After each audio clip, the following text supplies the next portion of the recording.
All right, good morning, good people. Mark McInerney, President and CEO of Codemark Financial. Welcome to Mortgage Money Genius. In here, we teach real estate professionals, home buyers, homeowners, all the ins and outs of the mortgage process so you can have a smooth and successful real estate transaction. What do we got on deck? Well, this is what I brought up just last week. Is the housing market going to crash? These are all the headlines that are all over the place right now, and just about anything that you look at online, or even if you still read a printed newspaper. We gave you part one last week. We're going to go ahead and finish up part two and see what the rest of this looks like, and if there's any bubble of any sort that's going to pop. Sit back, relax. 3, 2, 1, off we go. I just wanna be your superstar, 'cause it's not where you're born, it's where you are.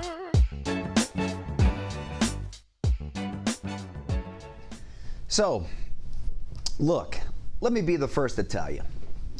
I don't think anybody's got a copyright on what this is really going to shake out and be. One thing that I've learned, especially after last year, let's actually go back and go into the fourth quarter of 2019.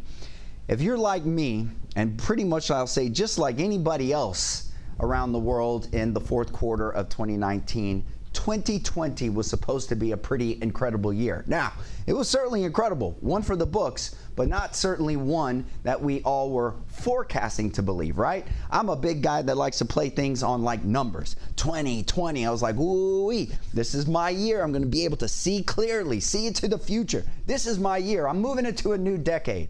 And boy, wasn't that all kind of brought to a halt with, yes, your favorite cousin, COVID-19. So, in saying that, I'm not going to go as far as saying that everything that seems to be kind of coming out now, this pent-up demand and, this kind of unwinding and, looking for normalcy and all of these other terms that are around, that what is taking place right now in the real estate market is not going to either explode, implode, or do something kind of crazy, because the fact of the matter is, I think if you just go back and look historically at what happens, well, as they say, history does have a way of repeating itself. But interestingly enough, because we live in this technological era where there's data and information to be collected, most of which is most valuable than anything else right now, there are trends that one can observe to say, okay, maybe not. Maybe this isn't just some big kind of trend, or, we need to be overly pessimistic about what's to happen.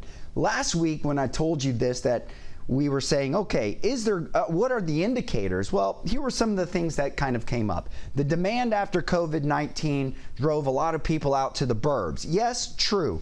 But also, like I said, using some of the data from past and information that exists, we also have a very large generation of home buyers that actually has been a very tip of tongue conversation for years, especially inside of real estate, that promoting, especially with wanting to market oneself on social media and things like that a lot of these coaches and people that were saying, hey, look, you need to talk to the millennials. You need to talk to the millennials. They're the next big home buyers. And this is true. This is where they're at. This is just happens to be where they're at. Now, would it still look this way if there was no COVID-19 for 2020?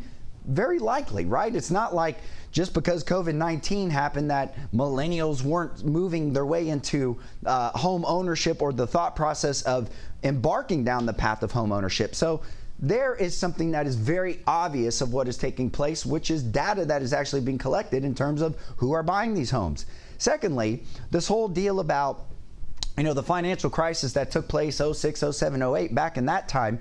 Also, what has kind of been taking place or not taking place, let's say, over that last decade between then and where we currently stand now, is home builders not keeping up with the demand, okay? And now all of a sudden there's this very kind of, again, pent-up demand. So yeah, everybody's like, serve me a house. That's what I want right now.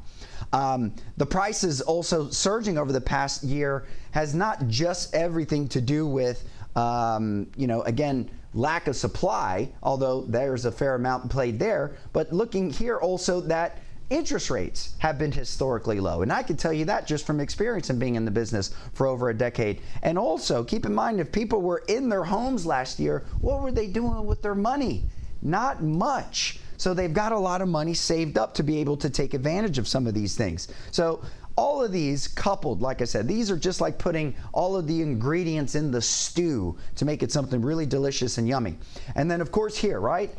Well, first of all, laptop lifestyle. Again, that's been a conversation that has been taking place for a very, very long time, especially that people can work just about anywhere. And COVID-19 helped emphasize that even further. Now, let's look at some of the second half here of what else we've kind of got going on.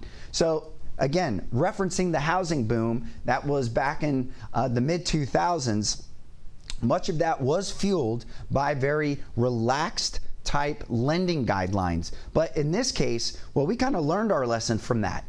Are there stated income loans? Yes, but they fall in a whole different category that's called non-QM. And QM was not even a conversation that existed once upon a time. QM standing for qualified mortgage. So qualified mortgages now have a criteria that needs to be met and followed in order to qualify for someone for one of those. Non-QM, a different set of criteria, but nonetheless not the ones that are, I'll say, governed by Fannie Mae and Freddie Mac. So lending guidelines are much tighter than what they used to look like well over a decade ago.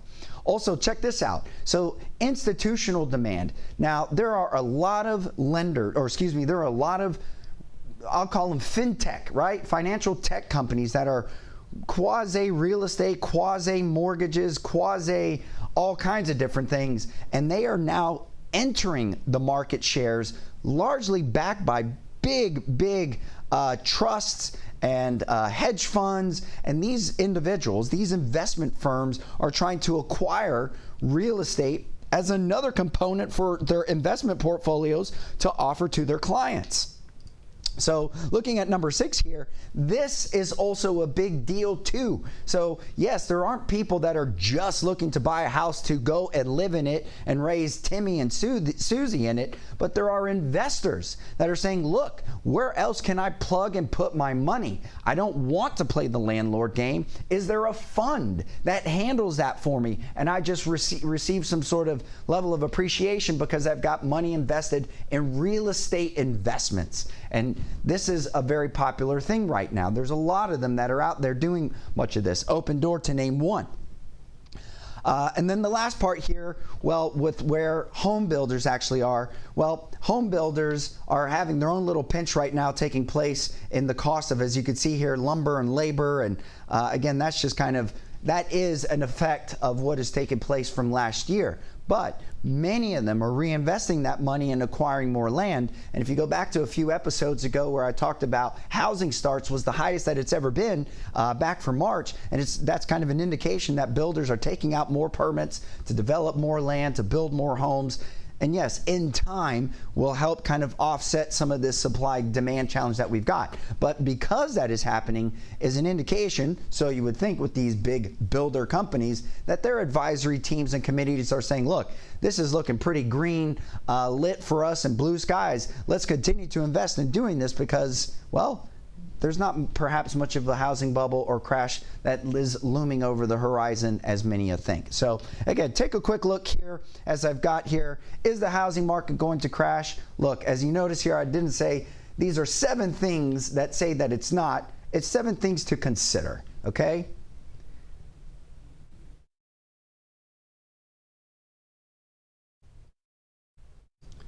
In either case, that's part of the reason why I come in here is just to share the information, just so that you have an idea of what is around the corner. And of course, if you're looking to get inside the game right now of mortgages, looking to buy a house or refinance a house, you kind of know what to potentially expect with that experience. Until next time, friends, thanks so much for joining in and tuning in today. Do me a favor, would you like, comment, and share? And if there's anything for you, anything that you'd like for me to also present on here, I'm happy to do so. You can hit me up on a DM.